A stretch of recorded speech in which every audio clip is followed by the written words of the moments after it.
Dahil itong usapin ng korupsyon, usapin ng karaniwang tao. Sa halip na tugunan yung pangangailangan ng mga mahihirap, sa halip na serbisyong panlipunan ang unahin ng pamahalaan, binubulsa ng mga politiko. Sa halip na papanagutin ang mga tulad ni Sara Duterte, sila ay nagkukutsabahan para itago ang katotohanan, pigilan ang mamamayan na magkaroon tayo ng paglilitis at dapat panagutin ni Sara Duterte. Convict! Convict! Convict Sara now! Itong malaking pampolitikang krisis ay naririto dahil ang mga politiko natin wala nang inisip kung hindi paano pa kumita ang kanilang mga pamilya, ang kanilang mga crony, at ang kanilang mga pansariling interes ay nariyan. Nandito ang patuloy na pagtakas ni Sara Duterte sa pananagutan.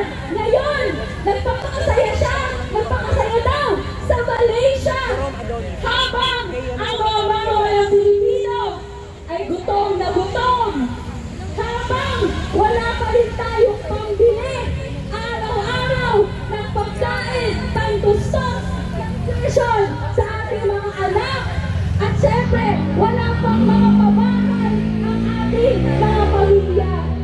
Kahit ganito ang ating sitwasyon, kumakayod tayo, pero paano naman natin makikita ang mga gusto natin makita na matiwasay na buhay kung ang manggagawa na pangaliit ng sahod at gusto sa pagtaas ng sahod ay aayawan naman idinibol ng ating Kongreso.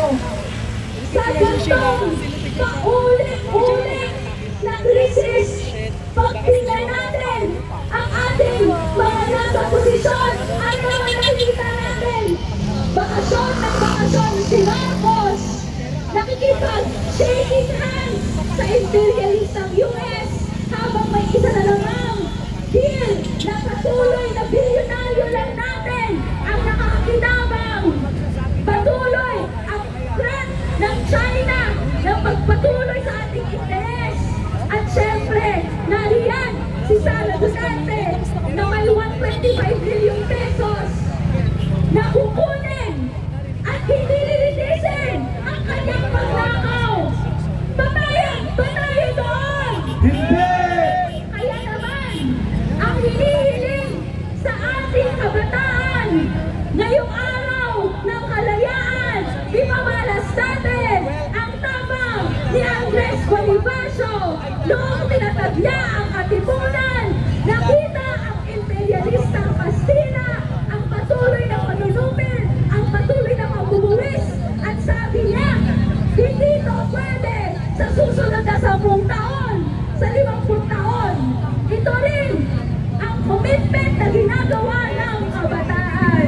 Kaya naman, isigaw natin kung ano tayo at ang ating panawagan, pag-asa ng bayan! Kabataan! Kabataan! Pag-asa ng bayan! Marcos Singilin! Duterte panagutin! Duterte panagutin! Marcos Singilin! Ang kalayaan para sa amin ay Convict!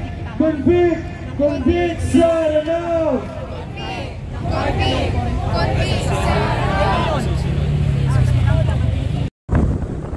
Ayan guys, nandito tayo sa People's Monument ng Quezon City.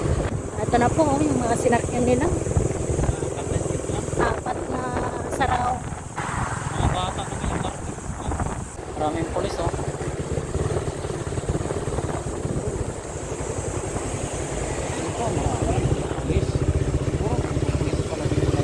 Policeman dito sa kabila.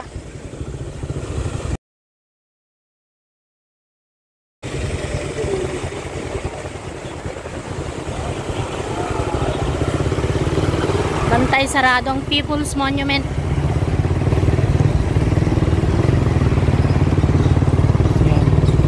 Hindi mo kasi talaga yan na Baka kasi okupayan dyan, no?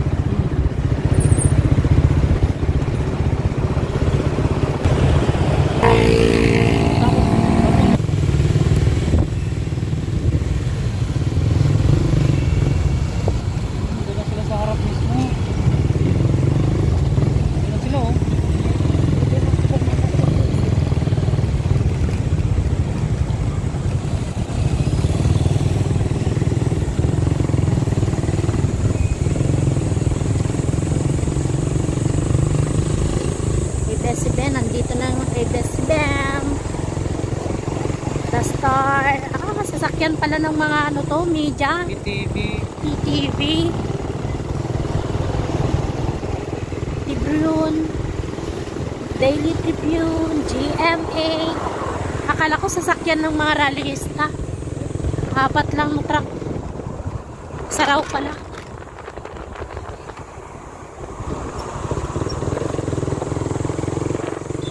Ito yung sasakyan ng mga rallyista. 4 lang.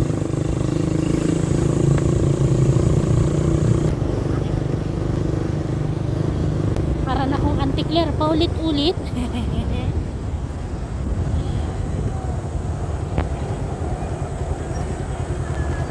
Dito na po, B.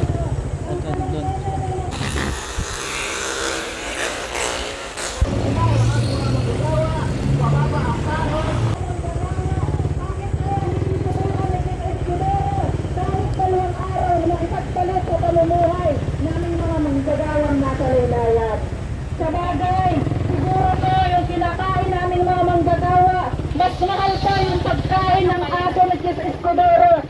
Nakakahiya pa ang mga kagaya nilang senador na hindi man lang po tayo bigyan ng puwang. Ni Sara Duterte, ang tao, ang bayan, Tuloy-tuloy ang laban. tuloy-tuloy ang laban. Ang tao, ang bayan. Convict! Convict! Convict Sara now! Pasukin ang tubig dito sa'yo. Convict! Convict! Convict Sara now! Marcos singilin! Duterte panagutin! Marcos singilin! Convict! Convict! Convict Sara now! Convict! Convict! Convict Sara now! Bago po tayo magpatuloy sa ating programa, inaanyayahan po ang mga nasa White Plains na dumugi nitong harapan ng stage upang maukupan natin itong harapan natin at ipakita ang ating nagkakaisang hanay na mamamayang Pilipino na tinais ipay-convict.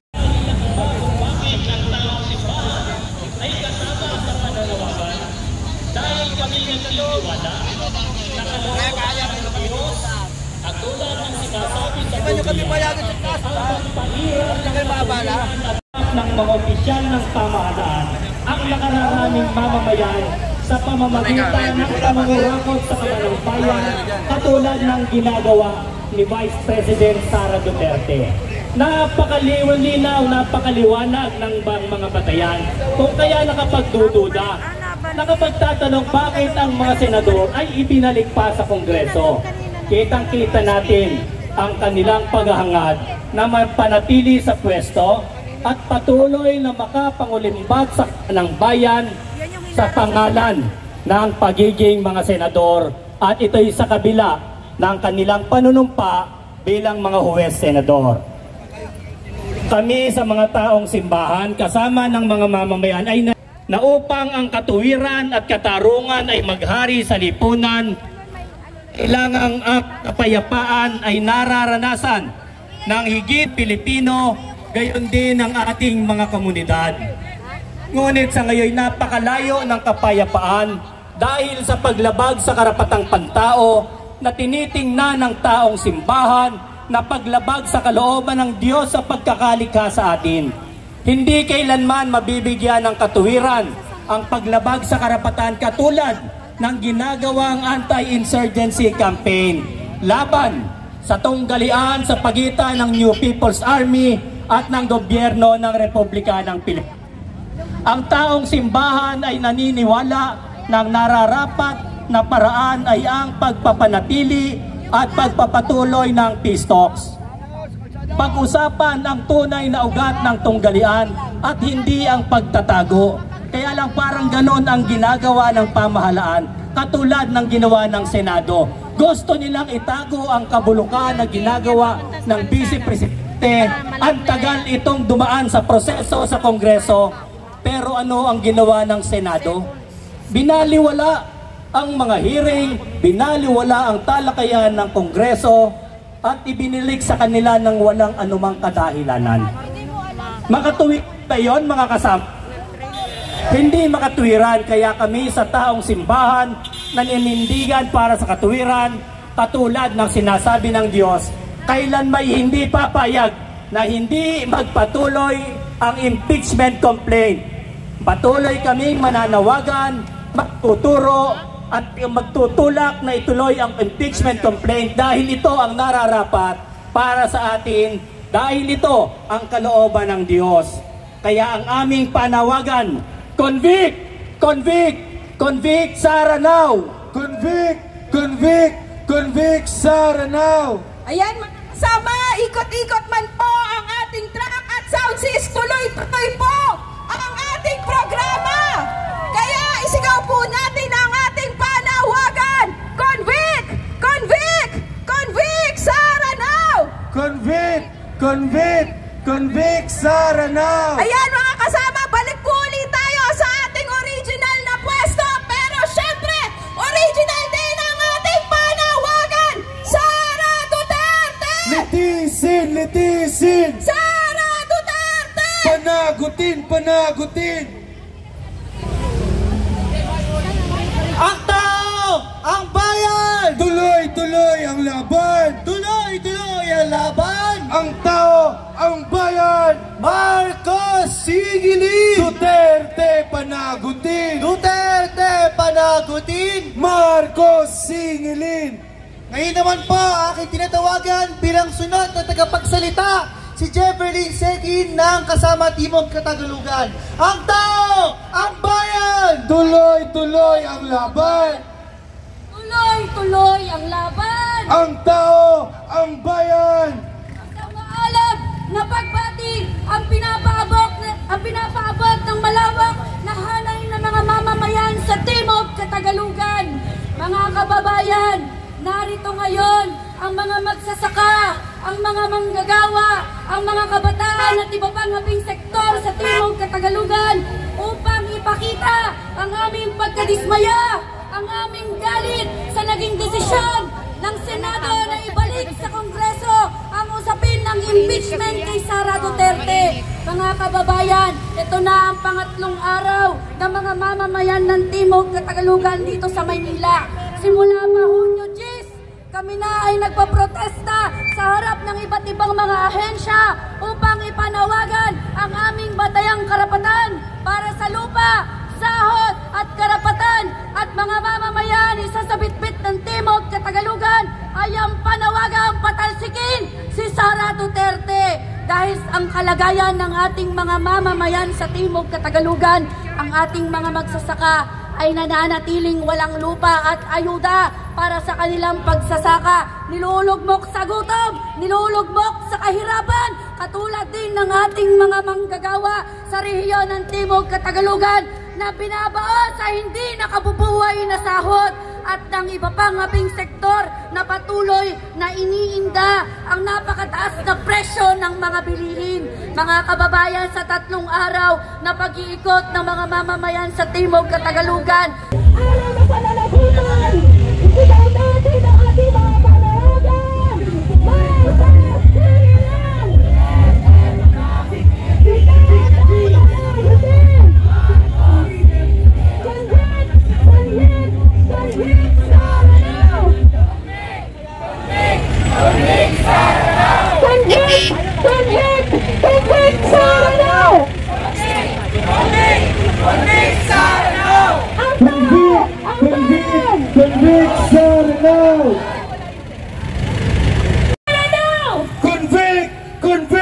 Convict Sara now! Itong malaking pampolitikang krisis ay naririto dahil ang mga politiko natin wala nang inisip kung hindi paano pa kumita ang kanilang mga pamilya, ang kanilang mga kroni, at ang kanilang mga pansariling interes ay nariyan. Nandito ang patuloy na pagtakas ni Sara Duterte sa pananagutan. Ngayon, nagpapakasaya siya, nagpapakasaya daw sa Malaysia. Habang ang mga mamamayan Pilipino ay gutom na gutom. Habang wala pa rin tayong pambili araw-araw ng pagkain, pang gusto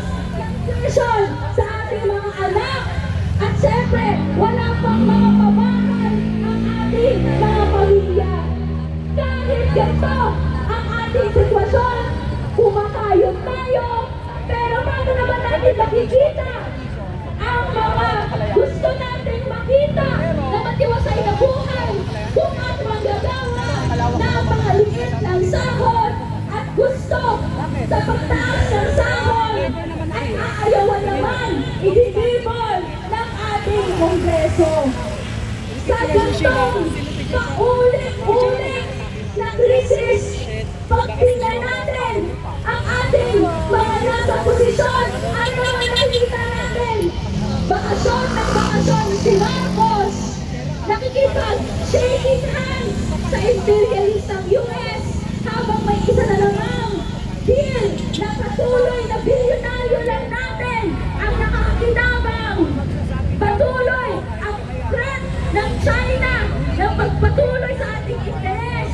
At syempre, nariyan si Sara Duterte na may 125 billion pesos na kukunin at hindi lilitisin ang kanyang pagnakaw. Patayo doon! Hindi! Kaya naman, ang hinihiling sa ating kabataan ngayong araw ng kalayaan, ipamalas natin ang tapang ni Andres Bonifacio noong tinatagya ang katipunan. Nakita ang imperialistang Kastila, ang patuloy na panunupil, ang patuloy na pagbubuwis, at sabi niya, hindi ito pwede sa susunod na 10 taon, sa 50 taon. Ito rin ang commitment na ginagawa ng kabataan. Kaya naman, isigaw natin kung ano tayo at ang ating panawagan, pag-asa ng bayan! Kabataan! Kabataan! Pag-asa ng bayan! Marcos Singilin! Duterte panagutin! Duterte panagutin! Marcos Singilin! Ang kalayaan para sa amin ay convict! Convict! Convict Sara now!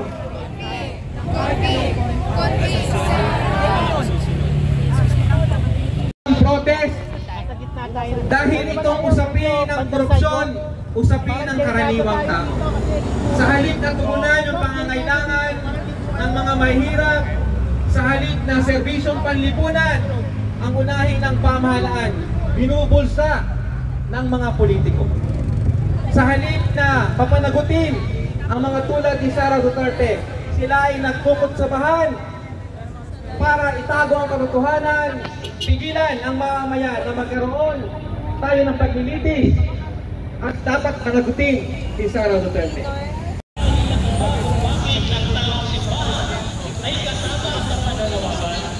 Dahil kami nagtitiwala na kalooban ng Diyos at tulad ng sinasabi sa Biblia, ang pahirap ng mga opisyal ng pamahalaan ang nakararaming mamamayan sa pamamagitan ng pamangungakot sa kanilang bayan katulad ng ginagawa ni Vice President Sara Duterte.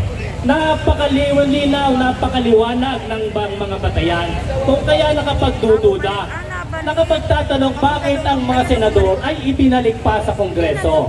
Kitang-kita natin ang kanilang paghahangad na mapanatili sa pwesto at patuloy na makapangulimbat sa ng bayan sa pangalan ng pagiging mga senador, at ito'y sa kabila ng kanilang panunumpa bilang mga huwes senador. Kami sa mga taong simbahan kasama ng mga mamamayan ay na upang ang katuwiran at katarungan ay maghari sa lipunan, kailangang ang kapayapaan ay nararanasan ng higit Pilipino, gayon din ang ating mga komunidad. Ngunit sa ngayon napakalayo ng kapayapaan dahil sa paglabag sa karapatang pantao na tinitingnan ng taong simbahan na paglabag sa kalooban ng Diyos sa pagkakalikha sa atin. Hindi kailanman mabibigyan ng katuwiran ang paglabag sa karapatan katulad ng ginagawang anti-insurgency campaign laban sa tunggalian sa pagitan ng New People's Army at ng gobyerno ng Republika ng Pilipinas. Ang taong simbahan ay naniniwala ng nararapat na paraan ay ang pagpapanatili at pagpapatuloy ng peace talks. Pag-usapan ang tunay na ugat ng tunggalian at hindi ang pagtatago. Kaya lang parang ganon ang ginagawa ng pamahalaan, katulad ng ginawa ng Senado. Gusto nilang itago ang kabulukan na ginagawa ng Vice Presidente. Ang tagal itong dumaan sa proseso sa Kongreso. Pero ano ang ginawa ng Senado? Binaliwala ang mga hearing, binaliwala ang talakayan ng Kongreso, at ibinilik sa kanila ng walang anumang kadahilanan. Makatuwid ba yun, mga kasama?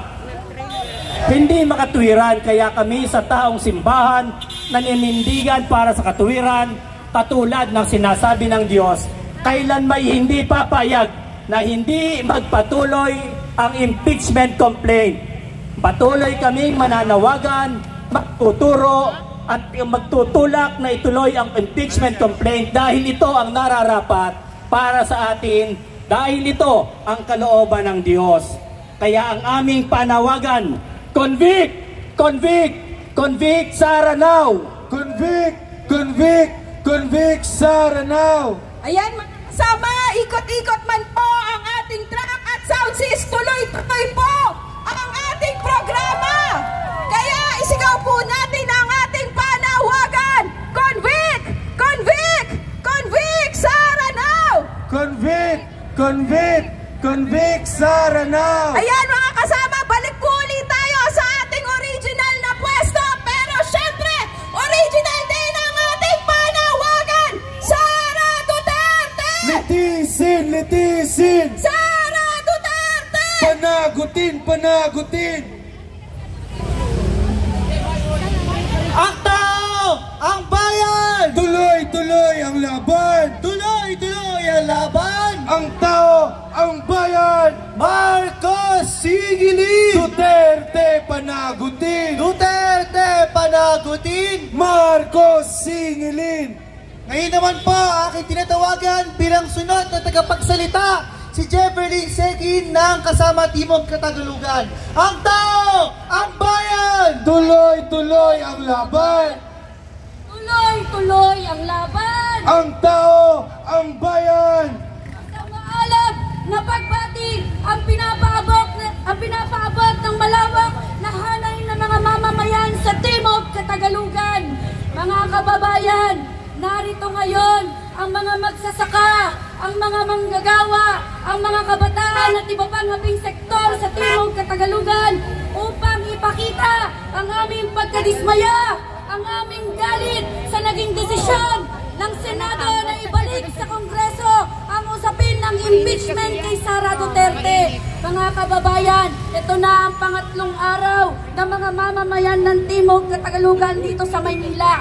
Simula pa Hunyo 10, kami na ay nagpaprotesta sa harap ng iba't ibang mga ahensya upang ipanawagan ang aming batayang karapatan para sa lupa, sahod at karapatan at mga mamamayan isa sa bitbit ng Timog Katagalugan ay ang panawagang patalsikin si Sara Duterte dahil ang kalagayan ng ating mga mamamayan sa Timog Katagalugan, ang ating mga magsasaka ay nananatiling walang lupa at ayuda para sa kanilang pagsasaka. Nilulugmok sa gutom, nilulugmok sa kahirapan, katulad din ng ating mga manggagawa sa rehiyon ng Timog Katagalugan na binabaon sa hindi nakabubuhay na sahod at ng iba pang haping sektor na patuloy na iniinda ang napakataas na presyo ng mga bilihin. Mga kababayan, sa 3 araw na pag-iikot ng mga mamamayan sa Timog Katagalugan ni Sara Duterte, ang tao, ang bayan, Tuloy-tuloy ang laban! tuloy-tuloy ang laban. Ang tao! Ang bayan! Convict! Convict! Convict Sara now! Convict! Convict! Convict Sara now! Marcos Singilin! Duterte panagutin! Marcos Singilin! Convict! Convict! Convict Sara now! Convict! Convict! Convict Sara now! now! Bago po tayo magpatuloy sa ating programa, inaanyayahan po ang mga nasa White Plains na dumugi nitong harapan ng stage upang maukupan natin itong harapan natin at ipakita ang ating nagkakaisang hanay na mamamayang Pilipino na tinais may pay-convict. Ang bumakas na kung saan kasabwat ang mga senador na kung saan ay inaasahan na ng mga magagawa na magkaroon ng dagdag na 200. Ngunit ginagawan na paraan nila Bongbong Marcos at ng mga senador na kung saan ay walang malasakit sa mga magagawang Pilipino. Habang lumalayo ang mga sahod ng mga magagawa sa mga regional ay bumababa, dumadaos-dos ilang mga sahod